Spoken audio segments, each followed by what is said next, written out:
তো গাইস, তোমাদের সবাইকে কোরবানি মুবারক। তো আমি কোরবানির প্রথম দিনটা কোনো ভিডিওই করতে পারিনি, কারণ যারা মুসলিম একমাত্র তারাই জানে যে কোরবানির দিনে কত চাপ থাকে। আমি চাঁদ রাত্রে ভিডিও করতে পারিনি। তো দেখো, আমি মানে নিজে নিজে মেহেন্দি পড়েছি, যা পেরেছি তাই নিজে নিজে পড়েছি।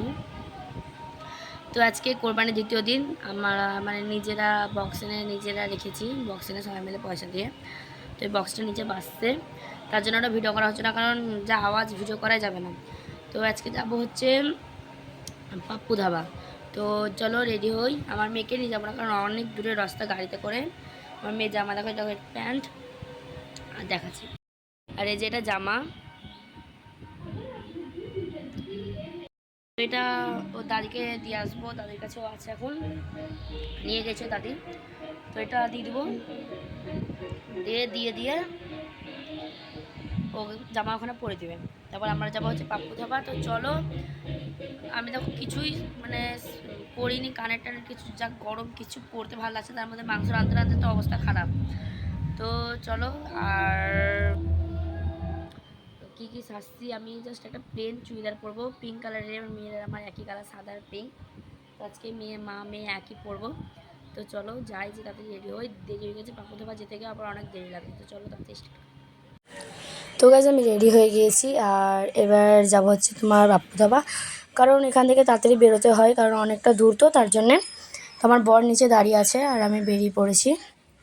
তো চলো, এরকম আমরা ব্রিজের ওপর দিয়ে এবার যাচ্ছি, আর মিনিমাম আধ ঘন্টা 15-20 মিনিট লাগে। তো তার জন্যে আমরা তাড়াতাড়ি বেরিয়ে পড়েছিলাম, আর যেতে যেতে 5টা কি 4:30 এরকম বেজে গেছিলো। আর এই যে মামা মামি সামনে গাড়ি নিয়ে যাচ্ছে, ওরাও যাচ্ছে, আমরা 4জন যাচ্ছি।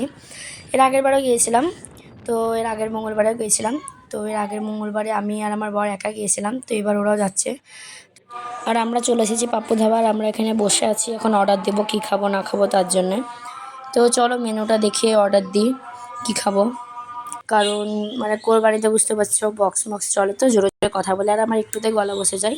তো এখানেতে আমরা নিয়ে নিয়েছিলাম তোমার চিকেন কষা নিয়ে নিয়েছিলাম, তারপর নিয়ে নিয়েছিলাম হচ্ছে তোমার বাটার তরকা আর কোয়েল পাখি আর রুটি। তো সেগুলো সব খাওয়া হয়ে গেল। খাওয়া হয়ে যাওয়ার পর এতই ভিড়, অনেক ভিড় ছিল, কারণ যে কোনো জায়গায় সিজনে অনেক ভিড় থাকে। আর দেখো আমি লস্যি খেয়েছিলাম ওখানে বসে বসে।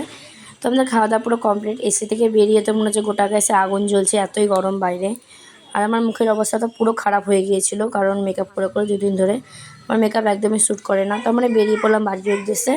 তো গ্যাসটা দেখাবে নেক্সট ভিডিওতে।